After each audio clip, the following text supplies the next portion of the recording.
Hi welcome to let's learn together. ഇന്ന് നമ്മൾ KCS റൂളിലെ കുറച്ച് ഇമ്പോർട്ടൻറ്റ് അമെൻമെൻറ്റ്സ് ആണ് ഡിസ്കസ് ചെയ്യുന്നത്. KCS റൂളിലെ അമെൻമെൻറ്റ്സിനെ പറ്റിയിട്ടുള്ള പാർട്ട് 8 വീഡിയോ ആണിത്.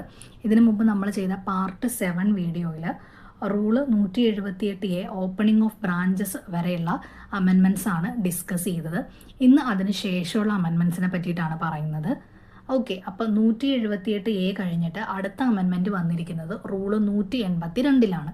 ക്ലാസിഫിക്കേഷൻ അണ്ടർ സെക്ഷൻ 80 സബ്സെഷൻ 1 എന്നുള്ളത്. ഈ സെക്ഷൻ 80 എന്ന് പറയുന്നത് officers etcetera of cooperative societies ആണ്.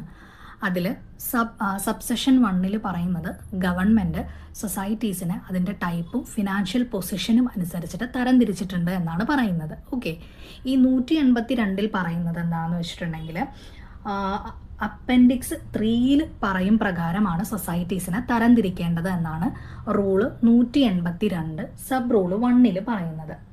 ഓക്കെ, ഈ സബ് റൂള് 1 മൂന്നാമത്തെ പ്രൊവിഷനിലാണ് മാറ്റം വന്നിരിക്കുന്നത്. വേറെ അതിൽ തുടങ്ങുന്നതിലൊന്നും മാറ്റമൊന്നും വന്നിട്ടില്ല. റൂള് 182 സബ് റൂള് 1 അതിൻ്റെ മൂന്നാമത്തെ പ്രൊവിഷൻ, അതിൽ ചെറിയ മാറ്റമാണ് വന്നിരിക്കുന്നത്. അതിൽ ആദ്യം വന്നിരിക്കുന്നത് DCB എന്ന് പറഞ്ഞ വേർഡ് അവിടെ നിന്ന് ഒമിറ്റ് ചെയ്ത് കളഞ്ഞിരിക്കുകയാണ്. ഇപ്പോൾ നമുക്ക് DCB ഇല്ലല്ലോ, അപ്പോൾ DCB എന്ന് പറയുന്ന ആ ഒരു വേർഡ് അതിൽ നിന്ന് എടുത്ത് കളഞ്ഞിട്ടുണ്ട്.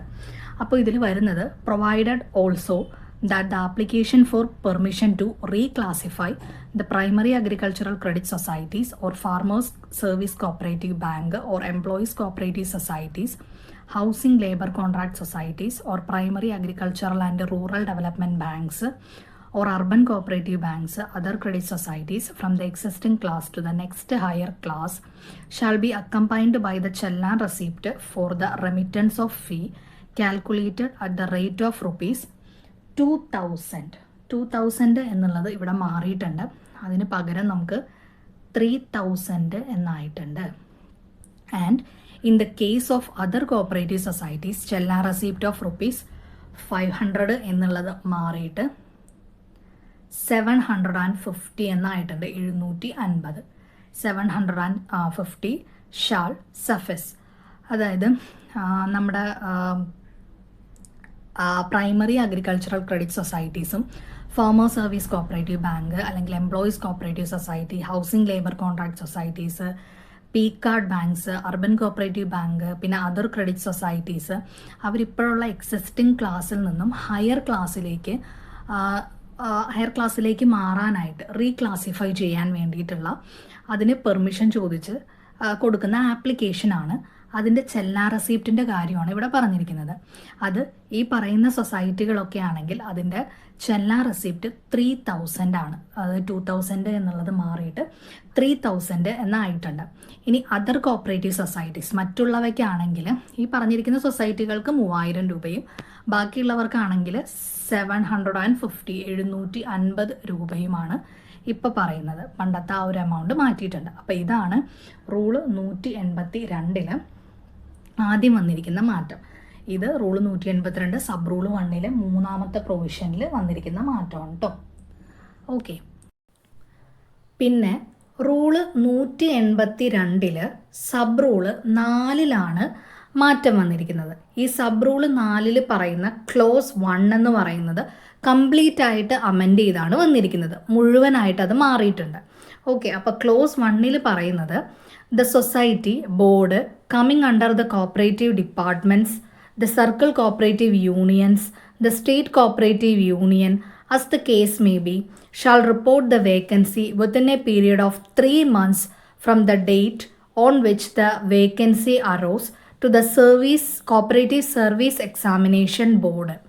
അതായത് കോപ്പറേറ്റീവ് ഡിപ്പാർട്ട്മെൻറ്റിൻ്റെ അല്ലെങ്കിൽ സർക്കിൾ കോപ്പറേറ്റീവ് യൂണിയൻ്റെ അല്ലെങ്കിൽ സ്റ്റേറ്റ് കോപ്പറേറ്റീവ് യൂണിയൻ്റെ as the case may be, ഇവരുടെ ആരുടെയായാലും ഇവരുടെ അണ്ടറിൽ വരുന്ന സൊസൈറ്റി അല്ലെങ്കിൽ ബോർഡ് അവിടെ എന്തെങ്കിലും ഒരു വേക്കൻസി വന്നിട്ടുണ്ട് എങ്കിൽ ആ ഒരു വേക്കൻസി വന്ന് 3 മാസത്തിനുള്ളിൽ within a period of 3 months 3 മാസത്തിനുള്ളിൽ ആ വേക്കൻസി നമ്മുടെ കോപ്പറേറ്റീവ് സർവീസ് എക്സാമിനേഷൻ ബോർഡിന് റിപ്പോർട്ട് ചെയ്യണം എന്നാണ് പറയുന്നത്.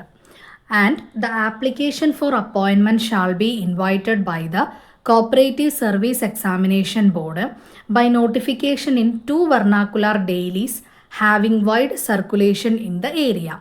അപ്പോൾ ആ ഒരു വേക്കൻസി വന്നു കഴിഞ്ഞ് 3 മാസത്തിനകം നമ്മുടെ സർവീസ് എക്സാമിനേഷൻ ബോർഡിന് അത് അറിയിക്കണം. അപ്പോൾ അത് ആ ഒരു അറിയിപ്പ് ലഭിച്ചു കഴിഞ്ഞിട്ടുണ്ടെങ്കിൽ സർവീസ് എക്സാമിനേഷൻ ബോർഡ് ആ ഒരു പോസ്റ്റിലേക്ക് വേണ്ട ആപ്ലിക്കേഷന് ഇൻവൈറ്റ് ചെയ്യും. അപ്പോയിൻമെൻറ്റിന് വേണ്ട ആപ്ലിക്കേഷൻസ് ഇൻവൈറ്റ് ചെയ്യും. അതവർ ചെയ്യുന്നത് ആ ഏരിയയിൽ വൈഡ് സർക്കുലേഷനിലുള്ള 2 വെർണാക്കുലർ ഡെയിലീസിൽ നോട്ടിഫിക്കേഷൻ പബ്ലിഷ് ചെയ്തുകൊണ്ടാണ്. ആ ഒരു ഏരിയയിൽ വൈഡ് സർക്കുലേഷനിലുള്ള എന്ന് വെച്ചാൽ പ്രചാരത്തിലുള്ള 2 ദിനപത്രങ്ങളിൽ അവർ ഈ നോട്ടിഫിക്കേഷൻ പബ്ലിഷ് ചെയ്യും, service examination board. Okay. The notification shall include the details of number of vacancies, qualifications required for the post, age and reservation if any, the mode of application, method of appointment and other required details. അപ്പോൾ ആ നോട്ടിഫിക്കേഷനിൽ എല്ലാ ഡീറ്റെയിൽസും അടങ്ങിയിട്ടുണ്ടായിരിക്കും എന്നാണ് പറയുന്നത്.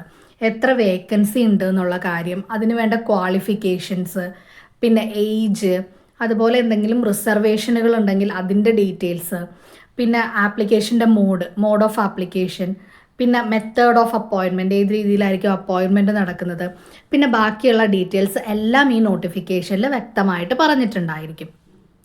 The Cooperative Service Examination Board shall collect application fee along with the application at the rate fixed by the Registrar of Cooperative Societies from time to time. അപ്പോൾ cooperative service examination board ഇങ്ങനെ ആപ്ലിക്കേഷൻ്റെ ഒപ്പം application ഫീയും കൂടെ ഈടാക്കുന്നുണ്ട്. ഈ application fee എന്ന് പറയുന്നത് fix ചെയ്യുന്നത് നമ്മുടെ RCS ആയിരിക്കും, രജിസ്ട്രാർ ഓഫ് കോപ്പറേറ്റീവ് സൊസൈറ്റീസ് ആണ് ഈ ആപ്ലിക്കേഷൻ ഫീ എത്രയാണെന്ന് ഫിക്സ് ചെയ്യുന്നത്. ടൈം ടു ടൈം, സമയാസമയങ്ങളിൽ RCS ഫിക്സ് ചെയ്യുന്നു. If more than 1 society is included in the notification, the candidate shall along with the application submit the priority list of societies for getting appointment in societies included in the notification. ഇപ്പോൾ ആ നോട്ടിഫിക്കേഷനിൽ ഒന്നിലധികം societies ഉണ്ട് എങ്കിൽ കാൻഡിഡേറ്റ്സിന് ആ ആപ്ലിക്കേഷൻ്റെ ഒപ്പം അവരുടെ ഒരു പ്രയോറിറ്റി ലിസ്റ്റ്, ഏത് സൊസൈറ്റിയിൽ അപ്പോയിൻമെൻറ്റ് കിട്ടണം എന്നുള്ള രീതിയിലുള്ള കാൻഡിഡേറ്റ്സിന് ഒരു പ്രയോറിറ്റി ലിസ്റ്റ് ഈ ആപ്ലിക്കേഷൻ്റെ ഒപ്പം സബ്മിറ്റ് ചെയ്യാമെന്നാണ് പറയുന്നത്. The Cooperative Service Examination Board shall process the application and prepare the list of candidate to be called for the eligibility test. അപ്പോൾ നമ്മുടെ എക്സാമിനേഷൻ ബോർഡ് ഈ കിട്ടുന്ന ആപ്ലിക്കേഷൻസ് എല്ലാം പ്രോസസ്സ് ചെയ്യും. എന്നിട്ട് എലിജിബിലിറ്റി ടെസ്റ്റിന് വിളിക്കേണ്ട കാൻഡിഡേറ്റ്സിൻ്റെ ഒരു ലിസ്റ്റ് തയ്യാറാക്കും. The arrangement for the eligibility test shall be made by the Cooperative Service Examination Board. ആ എലിജിബിലിറ്റി ടെസ്റ്റിന് വേണ്ട അറേഞ്ച്മെൻറ്റ്സ് എല്ലാം ചെയ്യേണ്ടത് കോപ്പറേറ്റീവ് സർവീസ് എക്സാമിനേഷൻ ബോർഡ് തന്നെയാണ്. Once the vacancies reported by the societies to the Cooperative Service Examination Board, the societies shall not revoke such a report without the prior permission of the registrar. ഇപ്പോൾ ഒരു പ്രാവശ്യം നമ്മുടെ examination ബോർഡിൽ ആ vacancies എത്ര vacancy ഉണ്ട് എന്ന് പറഞ്ഞ് അവിടെ റിപ്പോർട്ട് ചെയ്ത് കഴിഞ്ഞിട്ടുണ്ട് എങ്കിൽ രജിസ്ട്രാറുടെ പ്രിയർ പെർമിഷൻ ഇല്ലാതെ അത് റീവോക്ക് ചെയ്യാൻ പറ്റില്ല. എന്ന് പറഞ്ഞാൽ അത് റദ്ദാക്കാൻ പറ്റില്ല. ഇപ്പോൾ ഇത്ര വേക്കൻസി ഉണ്ട് എന്ന് പറഞ്ഞ് നമ്മൾ എക്സാമിനേഷൻ ബോർഡിൽ അത് റിപ്പോർട്ട് ചെയ്തിട്ട് പിന്നെ അത് റദ്ദാക്കണമെങ്കിൽ, പിന്നെ അത് റീവോക്ക് ചെയ്യണം അല്ലെങ്കിൽ റദ്ദാക്കണമെങ്കിൽ നമുക്ക് രജിസ്ട്രാറുടെ പ്രിയർ പെർമിഷൻ ആവശ്യമാണ് എന്നാണ് പറയുന്നത്. ഓക്കെ. അപ്പോൾ rule 182 sub rule 4 close 1 complete ആയിട്ട് അമെൻഡ് ചെയ്തിട്ടാണ് വന്നിരിക്കുന്നത്. അതിൽ പറയുന്നത് നമ്മുടെ cooperative department, circle cooperative union, state cooperative union as the case may B, അതിൻ്റെ അണ്ടറിൽ വരുന്ന സൊസൈറ്റിയോ ബോർഡോ അവിടെ എന്തെങ്കിലും ഒരു വേക്കൻസി വന്നിട്ടുണ്ട് എങ്കിൽ ആ വേക്കൻസി വന്ന് within A period of 3 months 3 മാസത്തിനുള്ളിൽ അത് സർവീസ് എക്സാമിനേഷൻ ബോർഡിൽ റിപ്പോർട്ട് ചെയ്യണം. അപ്പോൾ എക്സാമിനേഷൻ ബോർഡാണ് ഈ പോസ്റ്റിലേക്ക് വേണ്ട ആപ്ലിക്കേഷൻസ് ഇൻവൈറ്റ് ചെയ്യുന്നത്. അവർ അവിടെ പ്രചാരത്തിലുള്ള വൈഡ് സർക്കുലേഷനിലുള്ള 2 വെർണാക്കുലാർ ഡെയിലീസിൽ ഈ നോട്ടിഫിക്കേഷൻ പബ്ലിഷ് ചെയ്യുന്നു. ഈ നോട്ടിഫിക്കേഷനിൽ എല്ലാ ഡീറ്റെയിൽസും ഇൻക്ലൂഡഡ് ആയിരിക്കും. എത്ര വേക്കൻസി ഉണ്ട്, അതിൻ്റെ ക്വാളിഫിക്കേഷൻ എന്തെല്ലാമാണ്, ഏജ് എത്ര വേണം, പിന്നെ റിസർവേഷൻ ഉണ്ടെങ്കിൽ അതെന്തോരുവാണെന്നുള്ളത്, പിന്നെ mode of applications, method of appointment, പിന്നെ ബാക്കി എല്ലാ ഡീറ്റെയിൽസും അതിലുണ്ടായിരിക്കും. ഈ service examination board cooperative service examination board ഈ ആപ്ലിക്കേഷൻ ക്ഷണിക്കുന്നതിൻ്റെ ഒപ്പം ഒരു ആപ്ലിക്കേഷൻ ഫീയും കൂടെ ഈടാക്കുന്നുണ്ട്. ഈ ആപ്ലിക്കേഷൻ ഫീ ഫിക്സ് ചെയ്യുന്നത് നമ്മുടെ RCS ആണ്, രജിസ്ട്രാർ ഓഫ് കോപ്പറേറ്റീവ് സൊസൈറ്റീസ്. സമയാസമയങ്ങളിൽ ആ ആപ്ലിക്കേഷൻ ഫീ എത്രയാണെന്നുള്ളത് തീരുമാനിക്കും. ഇപ്പം നമ്മുടെ നോട്ടിഫിക്കേഷനിൽ ഒന്നിലധികം സൊസൈറ്റീസ് ഉണ്ട് എങ്കിൽ കാൻഡിഡേറ്റ്സിന് അവർക്ക് പ്രയോറിറ്റി കൊടുക്കുന്ന ആ പ്രയോറിറ്റി ഉള്ള സൊസൈറ്റികൾ വെച്ചിട്ട് ഒരു പ്രയോറിറ്റി ലിസ്റ്റ്, സൊസൈറ്റികളുടെ ഒരു പ്രയോറിറ്റി ലിസ്റ്റ് ഈ ആപ്ലിക്കേഷൻ്റെ ഒപ്പം സബ്മിറ്റ് ചെയ്യാൻ പറ്റും.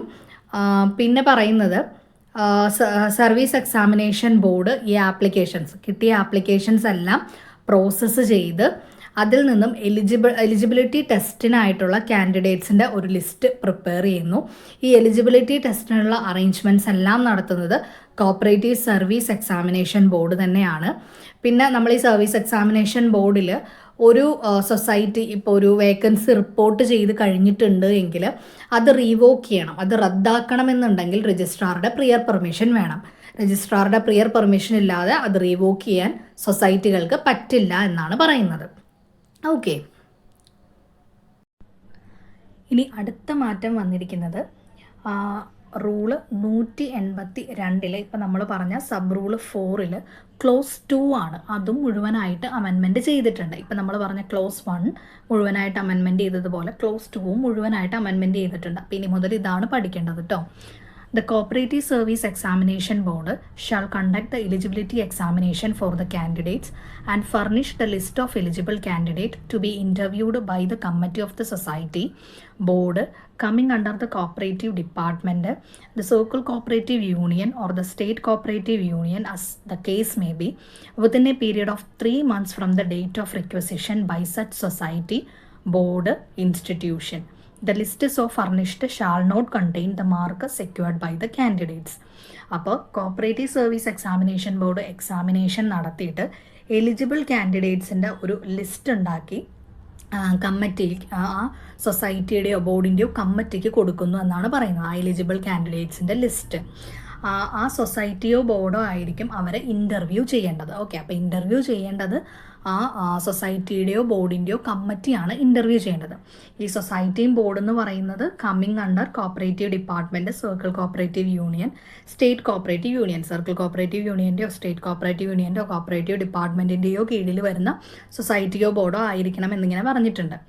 ഓക്കെ, പിന്നെ ഇതെന്ന് പറയുന്നത് ഇവരുടെ റിക്വസിഷൻ, ഈ സൊസൈറ്റിയുടെ ബോർഡിൻ്റെ അല്ലെങ്കിൽ ഇൻസ്റ്റിറ്റ്യൂഷൻ്റെ റിക്വസിഷൻ കിട്ടി 3 മാസത്തിനകം ഇത് ചെയ്യണം എന്നാണ് പറയുന്നത്. ഈ എക്സാമിനേഷൻ ബോർഡ് ഇവരുടെ റിക്വസിഷൻ കിട്ടി 3 മാസത്തിനുള്ളിൽ ഈ ഒരു ലിസ്റ്റ് ഫർണിഷ് ചെയ്ത് അവർക്ക് കൊടുക്കണം എന്നാണ് പറയുന്നത്, കാൻഡിഡേറ്റ്സിൻ്റെ, എലിജിബിൾ കാൻഡിഡേറ്റ്സിൻ്റെ ലിസ്റ്റ്. പിന്നെ ഇതിൽ പറഞ്ഞിരിക്കുന്ന ഒരു കാര്യം എന്ന് പറയുന്നത് ഈ ലിസ്റ്റിൽ ഇവർ കൊടുക്കുന്ന എക്സാമിനേഷൻ ബോർഡ് സൊസൈറ്റിക്ക് കൊടുക്കുന്ന ലിസ്റ്റിൽ അവർ എത്ര മാർക്ക് സ്കോർ ചെയ്തു എന്ന് കാണിക്കരുത് എന്നാണ് പറഞ്ഞിരിക്കുന്നത്. അപ്പോൾ കാൻഡിഡേറ്റ്സ് എത്ര മാർക്ക് സെക്യൂർ ചെയ്തു എന്ന് സൊസൈറ്റിയെയോ ബോർഡിനെയോ അറിയിക്കരുത്, അതിലുണ്ടാവാൻ പാടില്ല എന്നും പറയുന്നുണ്ട്. ഓക്കെ, ഇനി അടുത്ത മാറ്റം എന്ന് പറയുന്നത് ക്ലോസ് 2 കഴിഞ്ഞ് പുതിയതായിട്ടൊരു ക്ലോസ് 2A എന്ന് പറയുന്ന ഒരു പുതിയ ക്ലോസ് ആഡ് ചെയ്തിട്ടുണ്ട്. അപ്പോൾ rule 182 sub rule 4 close 2A എന്ന് പറയുന്നത് പുതിയതായിട്ട് വന്നിരിക്കുന്ന ഒരു ക്ലോസ് ആണ് കേട്ടോ. 2A എന്ന് പറഞ്ഞിട്ട് The following class of society or societies may be exempted from subsection 1 of the section 80B of the Act by the registrar by considering the number of posts that can be sanctioned as per the staff pattern as per appendix 3rd of these rules and by considering the financial capacity of the society. അതായത് section B subsection 1 പറയുന്നത് നമ്മുടെ examination board, cooperative service examination board junior ക്ലർക്കും അതിന് മുകളിലേക്കുള്ള പോസ്റ്റിലേക്കുള്ള exam നടത്തുന്നതും എന്താണ് നമ്മുടെ കോപ്പറേറ്റീവ് സർവീസ് എക്സാമിനേഷൻ ബോർഡാണെന്നാണ് 80B സബ്സെഷൻ 1 പറയുന്നത്. പിന്നെ അതിൽ പറയുന്നത് സൊസൈറ്റിയുടെ ഫിനാൻഷ്യൽ കപ്പാസിറ്റി, വയബിലിറ്റി അതെല്ലാം നോക്കിയിട്ട് നമ്മുടെ RCSന് ഈ ഒരു സൊസൈറ്റീനെയോ അല്ലെങ്കിൽ ഒരു ക്ലാസ് ഓഫ് സൊസൈറ്റീസിനെയോ ഇതിൽ നിന്നും എക്സംപ്റ്റ് ചെയ്യാം എന്നാണ് പറയുന്നത്. ഓക്കെ, അതായത് CSEB ആണ് നമ്മുടെ ജൂനിയർ ക്ലർക്കിനും അതിന് മുകളിലേക്കുള്ള പോസ്റ്റുകളിലേക്കുള്ള എക്സാം നടത്തുന്നത്. പക്ഷേ ആ സൊസൈറ്റിയുടെ ഫിനാൻഷ്യൽ പൊസിഷനും ഫിനാൻഷ്യൽ കപ്പാസിറ്റിയും വയബിലിറ്റിയും എല്ലാം നോക്കി RCSന് ഒരു സൊസൈറ്റിനെയോ അല്ലെങ്കിൽ ഒരു ക്ലാസ് ഓഫ് സൊസൈറ്റീസിനെയോ ഈ പറയുന്ന കാര്യത്തിൽ നിന്നും എക്സംപ്റ്റ് ചെയ്യാമെന്നാണ് പറയുന്നത്. ഓക്കെ, അപ്പോൾ അങ്ങനെ എക്സംപ്റ്റ് ചെയ്യുന്ന സൊസൈറ്റികളുടെ കാര്യമാണ് ഇവിടെ പറഞ്ഞിരിക്കുന്നത്. ഈ പറയുന്ന സൊസൈറ്റികൾ എക്സംപ്റ്റഡ് ആണ് ബൈ രജിസ്ട്രാർ എക്സംപ്റ്റ് ചെയ്തിരിക്കുകയാണ്. അതിൻ്റെ number of post, appendix 3 staff pattern എല്ലാം അനുസരിച്ചിട്ട് അതിൽ നമ്പർ ഓഫ് പോസ്റ്റ് കൺസിഡർ ചെയ്ത് രജിസ്ട്രാർ എക്സംപ്റ്റ് ചെയ്തിട്ടുള്ള സൊസൈറ്റികളാണ് ഈ പറയുന്നത്. അതിൽ primary marketing cooperative societies, primary consumer cooperative societies, primary agricultural processing cooperative societies, primary industrial processing cooperative societies, primary agro industrial societies, farming societies, primary producers cooperative societies, primary SC/ST cooperative societies, primary hospital cooperative societies, primary fisheries societies, primary labour contract cooperative societies, primary educational cooperative societies, primary വനിതാ cooperative societies, primary tourism cooperative societies, primary miscellaneous cooperative societies, primary multipurpose cooperative societies. ഇതെല്ലാം exempt ചെയ്തിരിക്കുന്നു എന്നാണ് പറയുന്നത് കേട്ടോ. Okay, പിന്നെ ഇതിൽ വേറൊരു കാര്യം പറഞ്ഞിരിക്കുന്നത്, provided that such exemption shall not be granted to societies having working capital or sales turnover of more than 10 crore and societies eligible for more than 5 posts as per the classification norms under Appendix 3 of this rule. അതായത് ഈ exemption ബാധകമല്ലാത്ത കുറച്ച് കാര്യങ്ങളാണ് പറയുന്നത്. Societies, ഒരു സൊസൈറ്റിയുടെ working capital അല്ലെങ്കിൽ sales turn over എന്ന് പറയുന്നത് മോർ ദാൻ 2 crore 2 കോടിയിലധികമാണെങ്കിലും, പിന്നെ ആ സൊസൈറ്റിയിൽ 5 പോസ്റ്റിൽ കൂടുതൽ, അപ്പൻഡിക്സ് 3യുടെ നോംസ് അനുസരിച്ചിട്ട് 5 പോസ്റ്റിൽ കൂടുതലുള്ള സൊസൈറ്റി ആണെങ്കിൽ എന്താണ്, അങ്ങനെയുള്ള സൊസൈറ്റീസിനെല്ലാം ഈ എക്സംഷനിൽ നിന്നും ഒഴിവാക്കിയിട്ടുണ്ട് എന്നാണ് പറയുന്നത്. അങ്ങനെയുള്ള സൊസൈറ്റിക്ക് ഈ എക്സംഷൻ ബാധകമല്ല എന്ന് പറയുന്നുണ്ട്.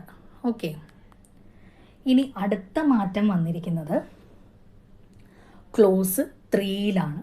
അതായത് റൂള് 182 സബ് റൂള് 4 ക്ലോസ് 3യിലാണ് മാറ്റം വന്നിരിക്കുന്നത്.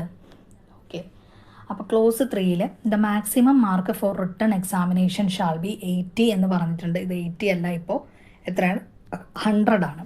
And those who secure 40% of mark shall only be eligible to be included in the list for interview. അതായത് റിട്ടേൺ എക്സാമിനുള്ള മാക്സിമം മാർക്ക് 100 ആണ്. അതിൽ 40% മാർക്ക് സെക്യൂർ ചെയ്യുന്നവർ എന്താണ്, ലിസ്റ്റിൽ ഇൻക്ലൂഡ് ആവാനായിട്ട് എലിജിബിൾ ആണ് എന്നാണ് പറയുന്നത്. ഓക്കെ, ഇനി അടുത്ത മാറ്റം വന്നിരിക്കുന്നത് 4ലാണ്. Clause 4 rule 182 sub rule 4 clause 4 the maximum mark for interview shall be 15 ആയിരുന്നു, ഇപ്പോൾ അത് മാറിയിട്ടുണ്ട്, 20 ആയിട്ടുണ്ട്. ഇൻ്റർവ്യൂവിനുള്ള മാക്സിമം മാർക്ക് എന്ന് പറയുന്നത് 20 ആണ്. Provided that the minimum mark for interview shall B 3 എന്നുള്ളത് മാറി 4 എന്നായിട്ടുണ്ട്. അപ്പോൾ ഇൻ്റർവ്യൂവിനുള്ള മിനിമം മാർക്ക് എത്രയാണ്, 4 ആണ് മിനിമം മാർക്ക്. ഓക്കെ, ഇനി അടുത്തത് പറയുന്നത് clause 4A and explanation thereto shall be omitted എന്നാണ് പറയുന്നത്. അതായത് അടുത്ത ക്ലോസ്, അതായത് 182 സബ് റൂള് 4 വരുന്ന ക്ലോസ് 4A എന്ന് പറയുന്നത് അതിൻ്റെ എക്സ്പ്ലനേഷനും ഒമിറ്റ് ചെയ്ത് കളഞ്ഞിട്ടുണ്ട്. അത് ഇപ്പോൾ നമ്മുടെ നമ്മുടെ ഡിസ്ട്രിക്റ്റ് തന്നെയാണെങ്കിൽ 5 മാർക്ക് കിട്ടുമെന്ന് പറയുന്ന ആ ഒരു കാര്യമാണ്, അത് ഒമിറ്റ് ചെയ്ത് കളഞ്ഞിട്ടുണ്ട്. അപ്പോൾ അതിന് നോക്കേണ്ട ആവശ്യമില്ല. ഓക്കെ, ഇനി അടുത്തത് വരുന്നത് 5ാമത്തെ ക്ലോസിലാണ്. റൂള് 182 സബ്സെഷൻ 4 5ാമത്തെ clause. On the receipt of the list from the examination board, the committee shall conduct the interview of candidate within 2 months from the date of such receipt and return the list to examination board, noting the marks secured by each candidate in the interview within a period of 2 weeks എന്നാണ് പറയുന്നത്. ഇതിൽ വന്നിരിക്കുന്ന മാറ്റം എന്ന് പറയുന്നത് ഈ 2 months എന്നുള്ളത് 1 month ആയി. ഓക്കെ, 2 എന്നുള്ളത് മാറി 1 month. അതുപോലെ തന്നെ ഈ 2 weeks എന്നുള്ളത് 1 week ആയിട്ട് മാറിയിട്ടുണ്ട്. ഇതാണ് വന്നിരിക്കുന്ന മാറ്റം. അതായത് എക്സാമിനേഷൻ ബോർഡിൽ നിന്നും ലിസ്റ്റ് കിട്ടിയിട്ടുണ്ടെങ്കിൽ എന്താണ്, കമ്മിറ്റി ഇൻ്റർവ്യൂ കണ്ടക്ട് ചെയ്യുന്നു. എപ്പോഴാണ്? Within 1 month from the date of receipt. അത് കിട്ടി, എക്സാമിനേഷൻ ബോർഡിൽ നിന്നും ആ ലിസ്റ്റ് കിട്ടി. ഒരു മാസത്തിനുള്ളിൽ കാൻഡിഡേറ്റ്സിനുള്ള ഇൻ്റർവ്യൂ നടത്തണം.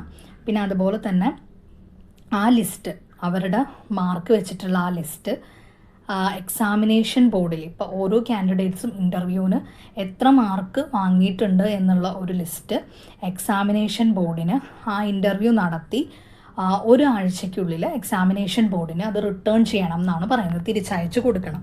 Return the list to examination board noting the mark secured by each candidate in the interview within a period of 2 weeks.